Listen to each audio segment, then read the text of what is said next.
ایک آیت اور دیکھ لیتے ہیں جس میں بتایا گیا کہ وَآتُوا الْيَتَامَىٰ أَمْوَالَهُمْ وَلَا تَتَبَدَّلُوا الْخَبِيثَ بِالطَّيِّبِ وَلَا تَأْكُلُوا أَمْوَالَهُمْ إِلَىٰ أَمْوَالِكُمْ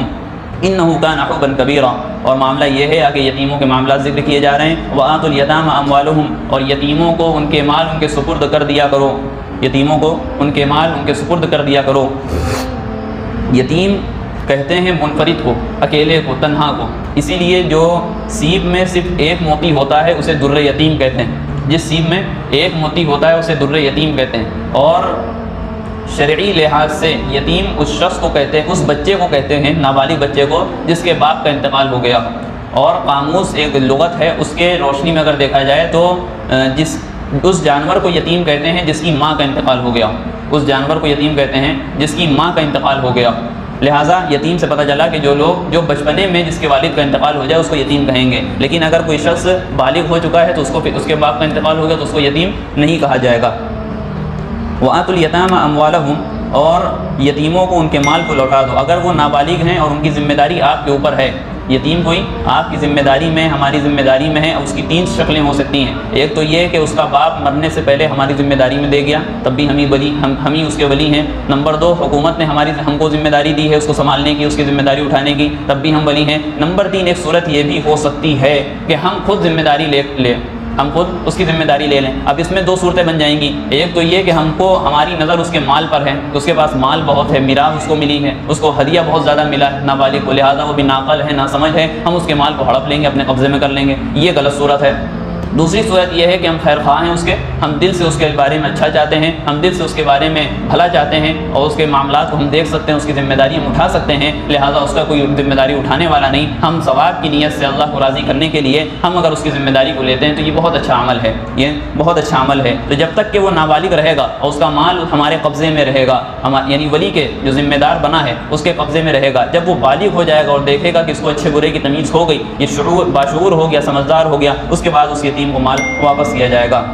جس میں بتایا گیا وَآتُوا الْيَتَامَىٰ أَمْوَالَهُمْ، کہ ان کے مال کو ان تک کے پہنچا دو۔ اب آگے بات آئے گی کسی اور آیت میں، جس میں بتایا جائے گا کہ بالغ ہونے بعد اس کے مال کو اس کو دیا جائے۔ یہاں پہ مطلب یہ ہے کہ جب بالغ ہو جائے، جب تک کہ اس کے مال کو محفوظ رکھنا ضروری ہے، جب تک کہ وہ بالغ نہیں ہوتا اس کے مال کی حفاظت ضروری ہے ولی کے ذمے۔ تو مال کی حفاظت صرف یہ نہیں ہے کہ اس کے مال کو اپنے پاس جمع کر کے رکھو، بلکہ مال کی حفاظت میں یہ بھی آتا ہے کہ اس کے مال کو ایسی جگہ لگا دیا جائے جس کے ذریعے سے اس کو بالغ ہونے کے بعد آسانی کے ساتھ، حفاظت کے ساتھ مل سکے، آسانی کے ساتھ اور حفاظت کے ساتھ مل سکے، یہ بھی مال کی حفاظت میں آتا ہے۔ وَلَا تَتَبَدَّلُوا الْخَبِيثَ بِالطَّيِّبِ، معاملہ یہ تھا پہلے،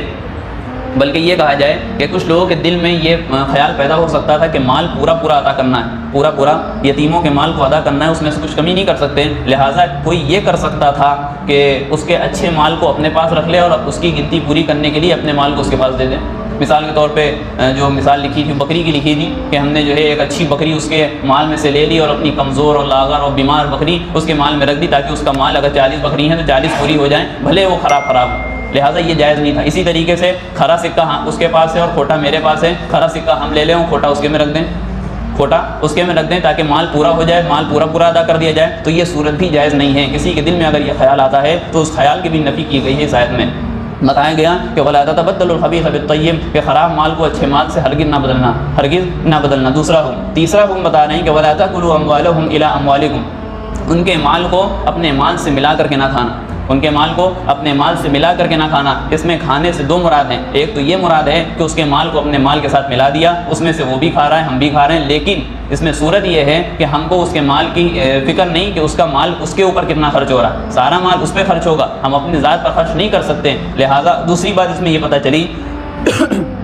کہ وَلَا تَأْكُلُوا أَمْوَالَهُمْ إِلَىٰ أَمْوَالِكُمْ، یہ ایسی حرکت وہی کر سکتا ہے جس کے پاس مال موجود ہے۔ تبھی فرمایا گیا نا کہ اس کے مال کو اپنے مال کے ساتھ نہ ملاؤ، تو پتہ یہ چلا کہ جس کے پاس مال ہے وہ اپنے مال کی حفاظت کرے، کیونکہ آپ کے پاس آپ کا مال حلال ہے اور اس کے پاس اس کا مال حلال ہے، جب اس کے حلال مال کو اپنے حلال مال سے ملا لیں گے تو آپ کا مال حرام ہو جائے گا۔ تو یہ بات بھی بہت شرم کی ہے، بہت بری بات ہے کہ اس کے مال پر آپ کی نظر ہے، لہٰذا آپ کے پاس جو مال موجود ہے اس پہ آپ نظر رکھیے، اور جو اس کا مال ہے وہ اسی پر آپ خرچ ہونے دیجئے، آپ اسی مال کو اس کے اوپر خرچ ہونے دیجئے۔ وَلَا تَأْكُلُوا أَمْوَالَهُمْ إِلَىٰ أَمْوَالِكُمْ، دوسری چیز اس میں یہ بھی ہے وَلَا تَتَبَدَّلُوا الْخَبِيثَ بِالطَّيِّبِ میں یہ چیز بھی آ گئی کہ ہم اگر اس کی مال کو اپنے مال سے نہیں ملاتے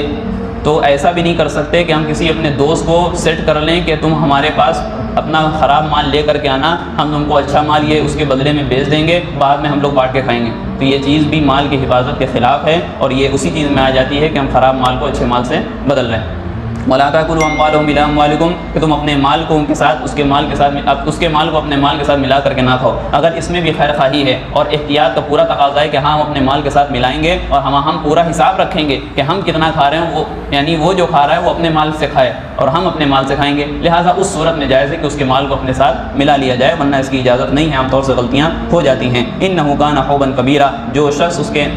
یتیموں کے مال کی حفاظت نہیں کر سکتا اور جو شخص اچھے مال کو خراب مال کو اچھے مال سے بدلتا ہے اور اس کے مال کو اپنے مال سے ملا کر کے کھاتا ہے، إِنَّهُ كَانَ حُوبًا كَبِيرًا، یہ بہت ہی بڑے گناہ کی بات ہے، یہ بہت ہی سخت گناہ کی بات ہے، یہ بہت بڑا گناہ ہے۔ تو ایسا کام کرنے سے ہم کو بچنا چاہیے، لہٰذا اس آیت میں 2 آیتوں میں ہم کو پتہ چلا کہ اللہ کے ساتھ جو تعلق ہونا چاہیے وہ تقوی کا ہونا چاہیے، اور آپس میں جو معاملات ہونے چاہیے وہ بھائی بھائی کی طرح ہونا چاہیے، کسی کو جو ہے کسی پر فوقیت حاصل نہیں ہے۔ اور دوسری آیت میں بتایا گیا کہ یتیموں کے مال کو ان تک لوٹانا ہے اور خراب مال کو اچھے مال سے نہیں بدلنا ہے، اور تیسری چیز بتائی گئی کہ ان کے مال کو اپنے مال کے ساتھ ملا کر کے ہمیں نہیں کھانا ہے۔ انشاءاللہ آگے کی آیتیں اگلے ہفتے ہوں گی۔ اللہ تعالیٰ سے دعا ہے کہ ہم سب کو عمل کی توفیق دے۔ ویڈیو اگر اچھی لگی ہو تو لائک کریں، شیئر کریں اور چینل کو سبسکرائب کرنا نہ بھولیں، اور ساتھ ہی ساتھ بیل آئیکن کو پریس کریں تاکہ نئی ویڈیو کی نوٹیفیکیشن آپ کو ملتی رہے۔